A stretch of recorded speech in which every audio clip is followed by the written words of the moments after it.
Hello friends, स्वागत है तमारू मारा किचन में।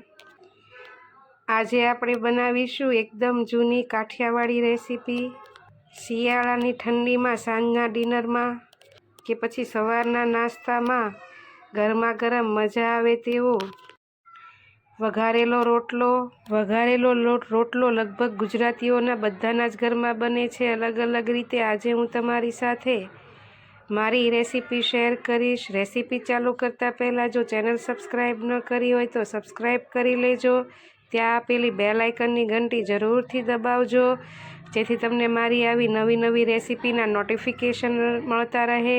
તો ચાલો વઘારેલો ગરમા ગરમ રોટલો બનાવવાનું ચાલુ કરીએ। તેના માટે મેં અહીં 2 નંગ જેટલા ઠંડા રોટલા લીધા છે। મેં સાંજે બનાવ્યું છે એટલે રોટલા બપોરે જ કરીને રાખ્યા હતા। ઠંડા રોટલા હોય તો તેનું શાક વધારે સારું થાય છે। ગરમ રોટલાનું શાક થોડું ચીકણું થશે, એટલે બને ત્યાં સુધી ઠંડા રોટલાનું જ બનાવવું। અને રોટલાનો આપણે એકદમ ભૂકો નથી કરવાનો, આવી રીતે આપણે નાના પણ નહીં અને મોટા પણ નહીં તેવા માપસરના ટુકડા કરી લેશું બંને રોટલાના।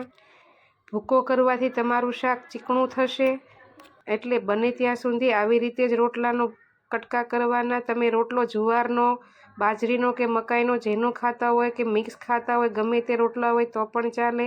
હવે આપણે એક પેનમાં 3 ટીસ્પૂન જેટલું તેલ ગરમ કરવા માટે મૂકી દઈશું। તેલ ગરમ થાય એટલે તેમાં 1.5 ચમચી જેટલી રાઈ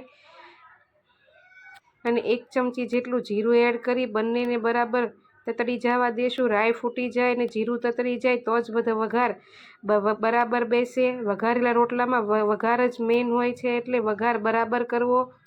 રાઈ જીરું તતડી જાય પછી આપણે તેમાં 1/2 ચમચી હિંગ, 4 થી 5 મીઠા લીમડાના પાન એડ કરીશું અને 2 નંગ જેટલા મેં અહીં લીલા મરચાં મોટા ટુકડામાં કટ કરીને રાખ્યા હતા તે નાખીશું।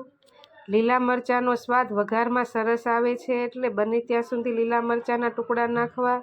તમે તીખું જે પ્રમાણે ખાતા હો તે પ્રમાણે વધારે ઓછા મરચાંનું પ્રમાણ લઈ લેશું। અને હવે સફેદ ડુંગળી, જે લીલી ડુંગળી આવે છે તેનો સફેદ ભાગ આવી રીતે ઝીણો સમારીને લઈ લેશું। તેને આપણે બરાબર તેલમાં સાતળી લેશું। લીલી ડુંગળી છે એટલે બરાબર સતરાય એટલે થોડું તમે જુઓ તેમ સાવ સતરાઈને એકદમ તેનું પ્રમાણ ઘટી જશે।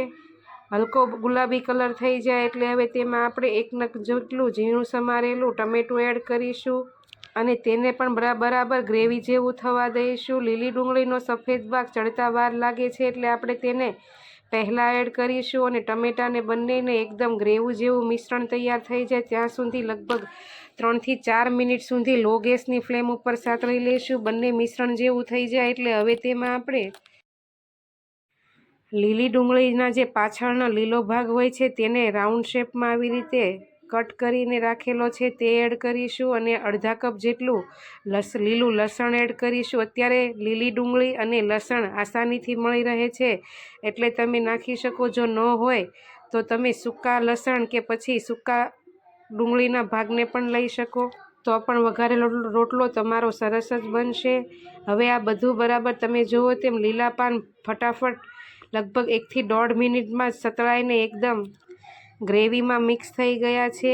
બધું બરાબર ચડી જાય ત્યાં સુધી આપણે 1 ચમચી જેટલી સૂકા લસણ અને લાલ મરચાંની પેસ્ટને પાણીમાં આવી રીતે થોડું પાણી એડ કરીને આપણે એકદમ પેસ્ટ જેવું બનાવી લઈશું, જેથી આપણે જ્યારે તેને વઘારમાં નાખીએ ત્યારે તે બળી ન જાય। એટલે આપણે અગાઉ આવી રીતે તેની પેસ્ટ તૈયાર કરી લઈશું। ત્યાં સુધીમાં તમે જુઓ તેમ આપણી ગ્રેવી એકદમ તૈયાર થઈ ગઈ છે। હવે તેમાં આપણે 1/2 ચમચી જેટલી હળદર, 1 ચમચી જેટલું ધાણા જીરું અને લાલ મરચાંની જે પેસ્ટ સૂકા લસણની તૈયાર રાખી છે તે એડ કરીને તેને ગ્રેવીમાં બરાબર મિક્સ કરીને બધા મસાલાને આપણે થોડીવાર માટે સાતળી લઈશું। જેટલો તમે વઘારેલો રોટલો સાદાઈથી બનાવશો એટલો જ તમને ખાવામાં વધારે મજા આવશે। આપણે કોઈ વધારાના મસાલા વગર જ આવી રીતે ઘરની મસાલામાંથી જ બનાવીશું ને હવે તેમાં આપણે લો ગેસની ફ્લેમ કરીને તેમાં 1 કપ જેટલું ખાટું દહીં એડ કરીશું। દહીંથી વઘારેલો રોટલો સરસ બને છે। જો દહીં ન હોય તો તમે એકલી છાશમાં પણ બનાવી શકો।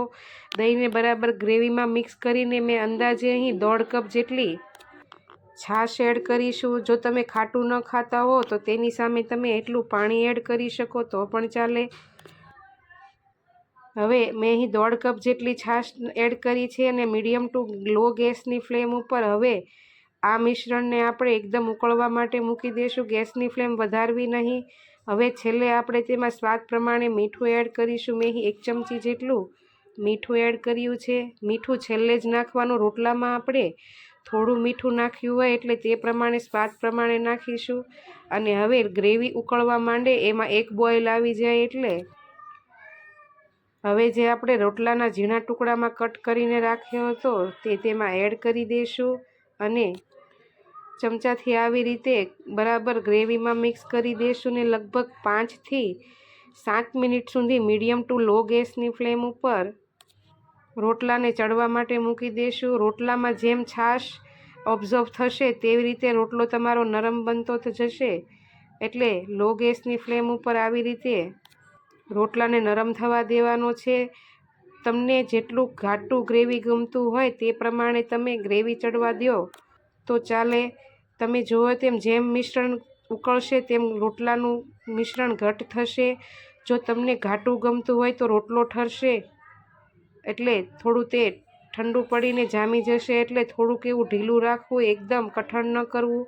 આ સ્ટેજ ઉપર આપણે ગેસની ફ્લેમને બંધ કરીને તેમાં 1/2 કપ જેટલા ઝીણા સમારેલા લીલા ધાણા એડ કરીશું અને તેને બરાબર તેમાં મિક્સ કરી દઈશું.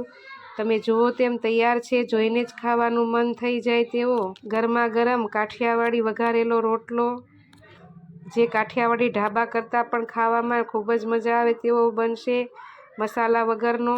રેસીપી ગમી હોય તો લાઈક ને શેર જરૂરથી કરજો. તો ચાલો કાલે ફરી મળીશું આવી શિયાળાની નવી રેસીપી લઈને. ત્યાં સુધી આવજો. જય શ્રી કૃષ્ણ.